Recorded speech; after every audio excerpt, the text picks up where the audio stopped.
Good afternoon. आज हमारी class budget के टॉपिक पर है। इसके लिए फर्स्ट वीडियो में बजट का एक पार्ट तैयार किया गया था और उस बजट में राजस्व खाता और राजस्व खाते के अंतर्गत प्रत्यक्ष करों के बारे में समझा गया था। आज हम उसी से आगे टॉपिक तैयार करते हैं। तो सबसे पहले कल वाले टॉपिक से ये लिंक करें कि ये टॉपिक कैसे है। तो बजट की परिभाषा दी गई थी, आगामी वित्त वर्ष के लिए होता है, 1 अप्रैल से लागू होता है। तो बजट के दो पार्ट होते हैं, आय और व्यय। आय के लिए भारत सरकार ने दो खाते खोल दिए, एक राजस्व खाता और दूसरा पूंजीगत खाता। राजस्व खाते के अंतर्गत दो प्रकार से आय होती है। पहले तो राजस्व खाता में होने वाली आय अल्पकालीन है, ये भी एक क्वेश्चन बनता है। दूसरा, राजस्व खाते के अंतर्गत दो प्रकार के खाते खोले गए या दो भाग बना दिए गए। पहला भाग बनाया गया टैक्स से होने वाली आय के लिए और दूसरा भाग बनाया गया नॉन टैक्स, गैर कर से होने वाली आय के लिए। कर आप सब लोग जानते हैं, निश्चित दर पर सभी के लिए निश्चित समय के लिए जो लगता है उसे कर कहते हैं। लेकिन कर दो प्रकार का है, एक व्यक्ति या कंपनी के ऊपर लगाया जाए तो उसे प्रत्यक्ष कर कहते हैं। जब यह कर किसी अन्य व्यक्ति पर लगाया जाए और उसे चुकाने की प्रक्रिया एक से अधिक चरणों में होती है तो उसे अप्रत्यक्ष कर कहते हैं। प्रत्यक्ष कर के बारे में समझ लिया गया था। प्रत्यक्ष कर 4 प्रकार के होते हैं, आयकर जो व्यक्तियों की आय पर लगता है, निगम कर जो कंपनियों की आय पर लगता है, उपहार जो महंगे उपहारों पर लगता है और संपत्ति कर व्यक्ति की संपत्ति पर लगता था। लेकिन 2015-16 के बजट में इसे समाप्त कर दिया गया। अब यहां अप्रत्यक्ष करों को समझना आवश्यक है। सरकार के आय के दो स्रोत हैं, राजस्व खाता और पूंजीगत खाता। राजस्व खाते के अंतर्गत दो प्रकार के भाग थे, कर और गैर कर। कर के दो भाग थे, प्रत्यक्ष कर और अप्रत्यक्ष कर। अप्रत्यक्ष कर वह कर होते हैं, इनडायरेक्ट टैक्स, जो एक से अधिक चरणों में लगाए जाते हैं और इसे व्यक्ति, उदाहरण से समझना बड़ा आसान होगा, इसे जिस व्यक्ति के ऊपर लगाया जाता है वो किसी दुकान या ग्राहक या सामान लेने के समय चुका देता है और उसके बाद सरकार ये कर चुकाती है। या सरकार को यह कर कंपनी या दुकान वाले चुकाते हैं। लेकिन यह समझना आवश्यक है कि अप्रत्यक्ष कर 4 प्रकार के हैं और चारों को हम एक एक से समझते हैं। सबसे पहले सीमा कर। सीमा कर को अंग्रेजी में कस्टम ड्यूटी कहते हैं। तो सीमा कर एक ऐसा कर है जब बाहर से कोई सामान का आयात किया जाता है और जैसे ही वो सामान आयात किया जाता है तो सामान के ऊपर लगने वाला कर सीमा कर है। कस्टम की पोस्ट होती है एसएससी में भी, तो कस्टम टैक्स है, कस्टम ड्यूटी है ये। जैसे ही सामान किसी दूसरे देश से, हमारे राज्यों के लिए भी था लेकिन अब ये जीएसटी में कन्वर्ट हो गया है, उसे भी हम समझते हैं। तो जैसे ही दूसरे देश से सामान का आयात किया गया, उस सामान पर सरकार ने जो कर लगाया उसे सीमा कर कहते हैं। अब ये सामान निर्मित होगा या बेनिर्मित। जैसे चाइना से कोई सामान मंगाया, जापान से कोई सामान मंगाया गया, दक्षिण कोरिया से मंगाया गया, ये हमारे पड़ोसी हैं, मतलब आयात निर्यात के लिए देश है चाइना जैसे पड़ोसी, तो इनसे हम सामान का आयात करते हैं और इस आयात के ऊपर भारत सरकार जो कर लगाती है उसे सीमा कर कहते हैं। अब मान के चलते हैं ये कर एक कच्चा माल था, रॉ मटेरियल था, तो कच्चा माल किसी उद्योग के लिए आयात किया गया और ये कच्चा माल किसी उद्योग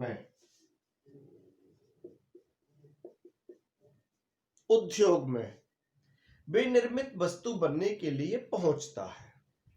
कच्चा माल हमने आयात किया किसी देश से और वह कच्चा माल किसी उद्योग में विनिर्मित वस्तु बनने के लिए पहुंचता है और जब ये वस्तु बनकर के तैयार होगी तो उस वस्तु के ऊपर लगने वाला कर कहलाता है उत्पाद कर। उत्पाद मतलब प्रोडक्ट है, अंग्रेजी में इसको एक्साइज ड्यूटी कहते हैं। यानी उद्योगों में जो वस्तुओं का निर्माण हुआ, उत्पाद तैयार हुए और उस उत्पाद के ऊपर लगने वाला कर उत्पाद कर है। यदि वस्तु बाहर से आयात की गई है तो उस पर सीमा कर लगा और उद्योगों में उससे निर्मित वस्तुएं तैयार की गई तो उस पर उत्पाद कर लगा। इसके बाद ये वस्तु बाजार में बेचने के लिए आती है और जैसे ही वस्तु बाजार में बेचने के लिए आती है तो उस पर बिक्री कर लगता है। यानी सामान एक ही है, बाहर से आयात किया गया तो सीमा कर लगा, उद्योगों में उससे विनिर्मित वस्तु बनाई गई तो उस पर उत्पाद कर लगा और बाजार में फाइनली वो वस्तु जो बेचने के लिए आती है तो उस पर बिक्री कर लगता है। लेकिन अब कोई ग्राहक इनको कैसे समझता या किस तरीके से वो चुका सकता था? ना तो उसे ये मालूम होता है कि कच्चा माल कहां से आया, उद्योगों में किस तरीके से बना। इसीलिए वस्तुओं के ऊपर एमआरपी लिखा होता है, मैक्सिमम रिटेल प्राइस, यानी इससे अधिक कीमत नहीं ली जाएगी,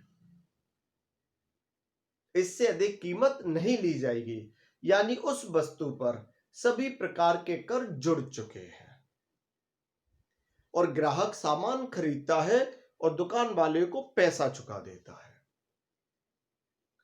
इसीलिए हिंदुस्तान में और संसार में ऐसी बहुत कम वस्तु हैं जिन पर टैक्स नहीं लगता है। आप लोग एक बिस्किट भी खरीदते हैं, उस पर भी एमआरपी लिखा होता है 5 रुपए 10 रुपए, यानी उस पर ये सब टैक्स लग चुके हैं। लेकिन जैसे ही वस्तु किसी स्वास्थ्य, शिक्षा, होटल या सर्विस से रिलेटेड है, यानी होटल में आप खाना खाने के लिए गए और खाना के लिए उन्हीं वस्तुओं का उपयोग किया गया, चाय कॉफी कोई भी आप वस्तुएं ले लें, वस्तु ऐसा संभव नहीं है कि इनसे निर्मित ना हो, सब इन्हीं से निर्मित होती है। और जैसे ही भोजन करने के बाद जब बिल चुकाया जाता है तो बिल पर भोजन के जो भी रेट होते हैं उसके साथ सेवा कर भी देना होता था। इसलिए बोल रहे हैं क्योंकि ये सब जीएसटी में इंक्लूड हो गए हैं। देना होता था। 18% उस समय इसकी रेट थी। अब आप लोग सोचिए, एक व्यक्ति जो होटल में खाना खाने के लिए गया, कच्चा माल कहीं से आया, उस पर सीमा कर लगा, उद्योगों में उससे विनिर्मित वस्तु बना दी गई, उस पर उत्पाद कर लगा और वो वस्तु जैसे ही बाजार में बिकने के लिए आती है उस पर बिक्री कर लगता है। लेकिन वो व्यक्ति जो होटल में खाना खाने गया और उन वस्तुओं की सेवाएं लेता है, इसीलिए उसे सर्विस टैक्स देना होता है। सोचिए, एक ही वस्तु पर एक ही व्यक्ति को हर चरण में अलग अलग टैक्स चुकाना पड़ा। इसके कारण वस्तुएं सस्ती नहीं, अत्यधिक महंगी हो जाती हैं। इसीलिए हमारे देश में 2 टैक्सों की डिमांड थी, पहला वैट और दूसरा जीएसटी। वैट की जगह पर इस समय जीएसटी लागू है, कुछ वस्तुओं पर वैट भी है, लेकिन अब ज्यादातर वस्तुओं पर जीएसटी है। लेकिन दोनों में ये डिफरेंस समझ लें। पहले तो ये दोनों ही अप्रत्यक्ष कर हैं। वैट को कहते हैं value added tax. Value added tax का मतलब होता है मूल कीमत पर एक बार वैट लगाया गया और उसके बाद जैसे जैसे वस्तु की कीमत में वृद्धि होती जाती है तो वृद्धि के ऊपर कर लगाया जाता है। इसे बोलते हैं वैल्यू एडेड टैक्स। मान के चलते हैं कोई वस्तु जो कच्चे माल के रूप में 100 रुपए की है और उस पर 10% वैट लगाया गया तो वो कच्चा माल 110 रुपए का होता है। उस कच्चे माल से किसी उद्योग में 150 रुपए का उत्पाद तैयार किया गया और उत्पाद तैयार करने के बाद वह वस्तु बाजार में आती है और बाजार में उसकी कीमत 175 रुपए होती है, 175। तो यहां 100 रुपए पर एक बार वैट 10% लगाया गया तो 10 रुपए होता है। उसके बाद जब इससे उत्पाद तैयार किया गया तो इसकी कीमत 150 रुपए हुई थी। तो यहां 150 रुपए पर टैक्स नहीं लगेगा, ये टैक्स 50 रुपए पे लगाया जाएगा क्योंकि 100 रुपए पर वृद्धि कितने की हुई, 50 रुपए की। और फिर ये बिक्री कर के रूप में 150 रुपए वाली वस्तु 175 की बेचने के लिए मार्केट में आती है तो यहां 150 से 175 यानी 25 रुपए की वृद्धि हुई तो 25 रुपए पर टैक्स लगाया गया। और पहले कैसे लगता था, 100 रुपए पर अलग, 150 रुपए पे अलग, 175 रुपए पर अलग। सोचिए वस्तु सस्ती होगी या महंगी, इसके कारण वस्तुएं अत्यधिक महंगी होती थी और उपभोक्ताओं को नुकसान होता था। इसको रोकने के लिए वैट टैक्स लागू हुआ। लेकिन अब समय बदल रहा है, अंतर्राष्ट्रीय नियम भारत में भी लागू हैं, इसीलिए हमें ऐसे कर की आवश्यकता थी जो वास्तव में वस्तु की कितनी कीमत की वृद्धि हुई और साथ में सेवाओं पर कितना खर्च किया गया, इसी के लिए भारत में प्रारंभ हुआ जीएसटी। जीएसटी के इतिहास के बारे में आप लोग जान लीजिए। ये वस्तु एवं सेवा कर है, इसीलिए वस्तु और सेवा कर है। वैट से बहुत अच्छा है, इससे वस्तुओं की निश्चित कीमत होने वाली है। वह जीएसटी के बारे में कुछ बेसिक बातें करें तो इसके लिए विजय केलकर समिति ने सिफारिश की कि भारत में जीएसटी कर प्रारंभ होना चाहिए। दूसरा, यह अप्रत्यक्ष कर है, सीमा कर, उत्पाद कर, बिक्री कर, सेवा कर सभी को जोड़ करके जीएसटी हुआ। तीसरा, इसके लिए कानून 2016 में जीएसटी कानून लाया गया, 101वां संविधान संशोधन हुआ। 1 जुलाई 2017 को जीएसटी लागू हुआ और जब ये जीएसटी लागू हुआ तो इसमें 4 प्रकार की करों की दरों का निर्धारण किया गया। पहले तो ऐसी वस्तुएं जिन पर टैक्स नहीं लगाया जाएगा, सब्जी, आटा, ये बहुत महत्वपूर्ण वस्तुएं होती हैं, उस पर जीएसटी नहीं लगता है। दूसरा, कुछ और आवश्यक वस्तुएं, खाने पीने के सामान से संबंधित मिठाइयां, रेस्टोरेंट में आप खाना खाने जाते हैं, इन पर 5% जीएसटी लगता है। कुछ वस्तुओं पर 12%, कुछ वस्तुओं पर 18% और इलेक्ट्रॉनिक्स, कुछ महंगे ऐसे सामान होते हैं जिन पर 28% जीएसटी लगता है। यानी यदि हम करों की दरों का निर्धारण करें तो 4 प्रकार की है और जिनमें कर नहीं लगता है उसे जोड़ दे तो 5 प्रकार की है। यानी ऐसी वस्तुएं जिन पर टैक्स नहीं लगता है, दूसरा 5%, तीसरा 12%, चौथा 18%, 28%, ये करों की दर है। अब जीएसटी लगाने के फायदा क्या है? तो जीएसटी में पहले हम ये समझ लें कि ये जो करों का निर्धारण है ये केंद्र सरकार करती है। हमारे देश में आयकर निगम कर कुछ ऐसे कर होते हैं जिन्हें केंद्र लगाता है और केंद्र ही इनसे टैक्स की उगाही करता है। लेकिन ये एक विवाद का विषय शुरू से रहा है। आप लोग हकीकत मानिए, केंद्र सरकार अधिक टैक्स लगा करके आय करती है। ये क्लास इसलिए भी महत्वपूर्ण है कि यहाँ ये कमेंट करने का एक ऐसा टाइम है, ये एक ऐसा टॉपिक है जहाँ ये कमेंट किया जाता है। आप लोग समझते हैं कि जनसंख्या या जनता राज्य में रहती है, सभी प्रकार की इंफ्रास्ट्रक्चर की जरूरत, हॉस्पिटल, स्कूल, कॉलेज, सभी प्रकार की स्वास्थ्य की सेवाएं, सभी की आवश्यकता राज्य में होती है। टैक्स केंद्र लगाता है, टैक्स की उगाही भी ज्यादातर केंद्र करता है, लेकिन जनता रहती राज्य में है। तो सोचिए, डेवलपमेंट किसके लिए आवश्यक है? डेवलपमेंट तो जनता के लिए आवश्यक है। इसीलिए राज्य केंद्र पर डिपेंड थे।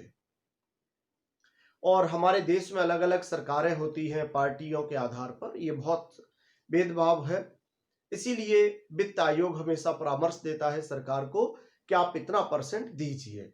तो वित्त आयोग ने कहा कि लगभग 40% केंद्र अपने टैक्स की हिस्सेदारी राज्यों को देंगे। लेकिन इससे भी राज्यों का विकास नहीं होने वाला था। इसीलिए जीएसटी में यह प्रावधान किया गया कि इसमें 50% सीजीएसटी यानी सेंटर के खाते में जाएगा और 50% एसजीएसटी राज्य के खाते में जाएगा। इसीलिए आप लोग देखते होंगे जब भी बिल चुकाते हैं तो एक छोटे से कोष्टक में सीजीएसटी, छोटे से कोष्टक में एसजीएसटी लिखा होता है। ये बात तय है, इससे राज्यों की आय में वृद्धि हुई, उनके काम के लिए, इंफ्रास्ट्रक्चर डेवलपमेंट के लिए और योजनाओं के लिए पैसा प्राप्त होने लगा। और ये किस तरीके से महत्वपूर्ण है जीएसटी, इसे हम एक बार फिर यहां से समझते हैं। जीएसटी के कारण वस्तुओं की एक्चुअल कीमत डिसाइड हो जाएगी, बस ये वास्तविक रूप में लागू हो जाए। और लागू तो है, लेकिन लोग भारत के कर चोरी अधिक करते हैं, कर अपवंचन करते हैं, इसीलिए इस कर चोरी को रोकना होगा। सोचिए, यदि कोई वस्तु बाहर से आयात की गई और उस पर सीमा कर लगाया गया, फिर वही वस्तु उद्योग में पहुंचती है और उससे उत्पाद तैयार होता है। उत्पाद, प्रोडक्ट तैयार होने के बाद उसी वस्तु पर बिक्री कर लगता था, और यदि वह सेवा कर के दायरे में होती थी तो उस पर सेवा कर लगता था। सोचिए, 100 रुपए का कच्चा माल ग्राहक तक, उपभोक्ता तक पहुंचते पहुंचते उसकी कीमत 250-300 रुपए हो जाती थी। यदि जीएसटी के अंतर्गत यह कार्य किया जाए, इन चारों टैक्सों को एक कर दिया जाए, तो सोचिए वस्तुओं की कीमत कम होगी और वास्तविक कीमत होगी। इसीलिए इस कर का नाम वस्तु एवं सेवा कर है।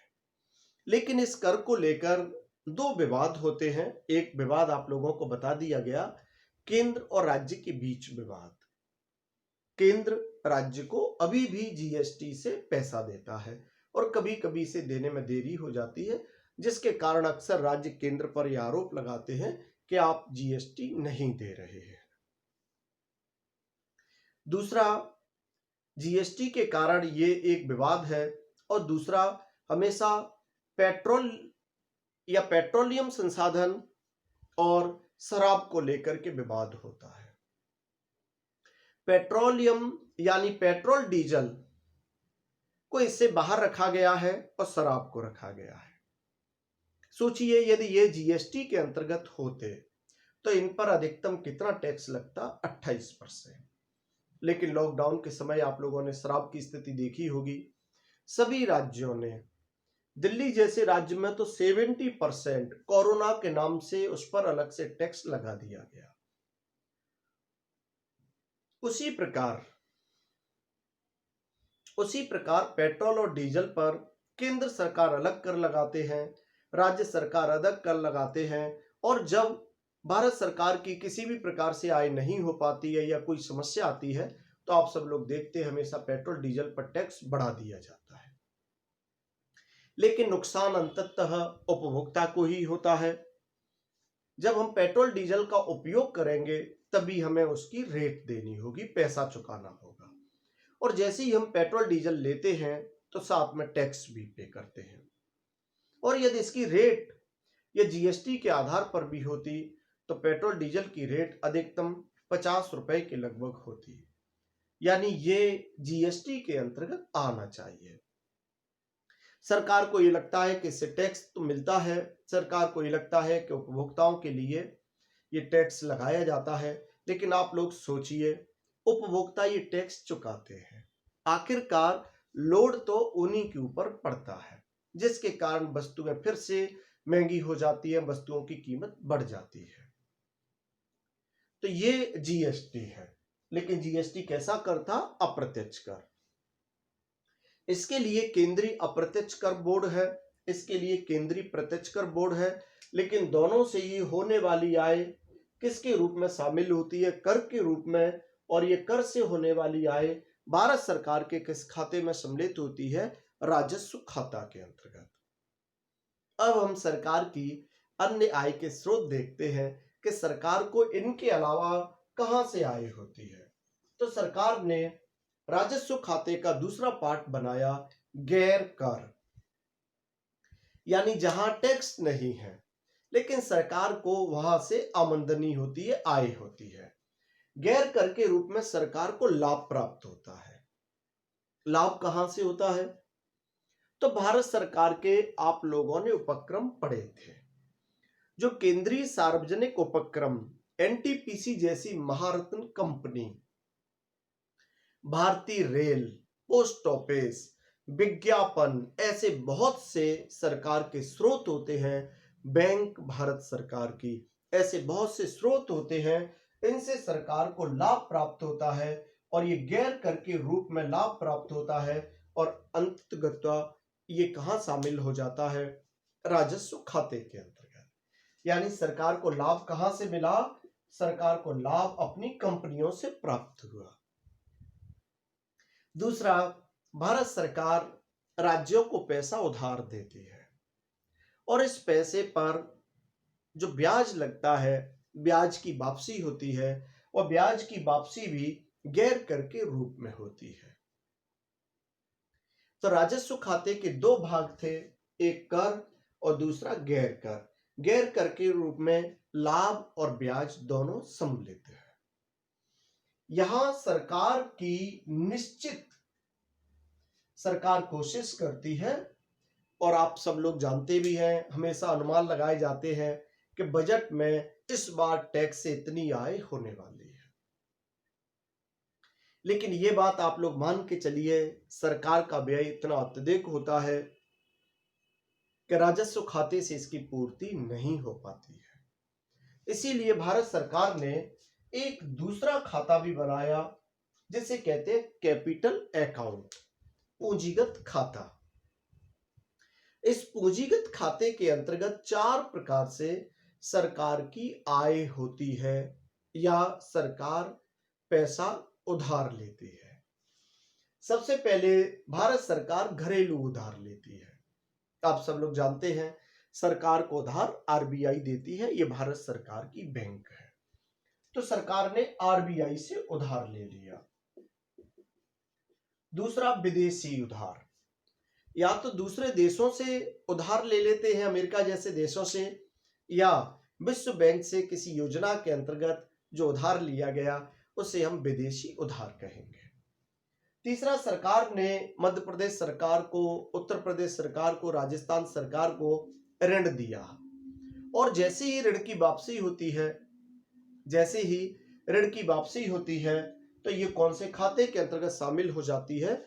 पूंजीगत खाता के अंतर्गत।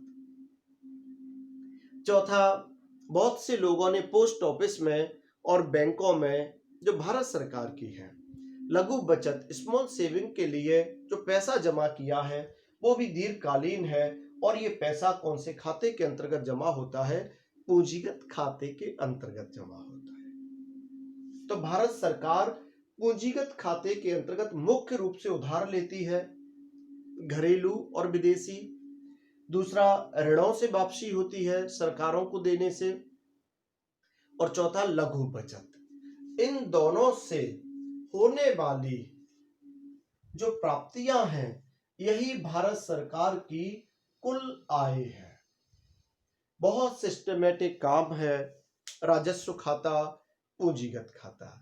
लेकिन आप सब लोग ये भी मान के चलिए भारत सरकार लगभग 6 से 7 लाख करोड़ रुपए का कर्जा लेती है, उधार लेती है। इसीलिए अब हमें व्यय समझना होगा, और व्यय भारत सरकार दो तरीके से करती है।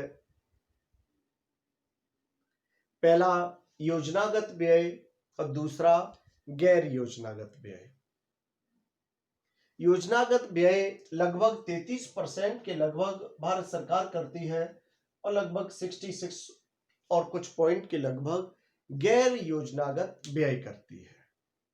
योजनागत व्यय कम होता है हमारे देश में, और गैर योजनागत व्यय अधिक होता है। आप सब लोग ये मान के चलिए जो योजनागत व्यय है इसके अंतर्गत सरकार खर्च करती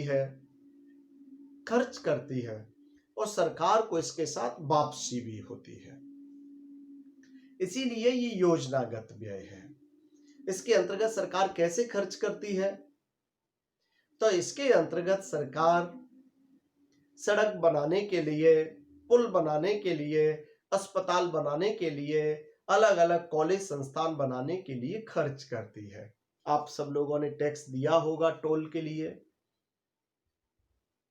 अस्पताल में इलाज होता है वो अलग अलग योजनाओं के अंतर्गत है, लेकिन पैसा दिया जाता है, चाहे वो 10 रुपए की ही रसीद क्यों नहीं बनवाई जाए। स्कूल कॉलेज, चाहे सरकारी स्कूल में आप लोगों ने अध्ययन किया होगा, लेकिन अलग अलग कैटेगरी के आधार पर हमारे देश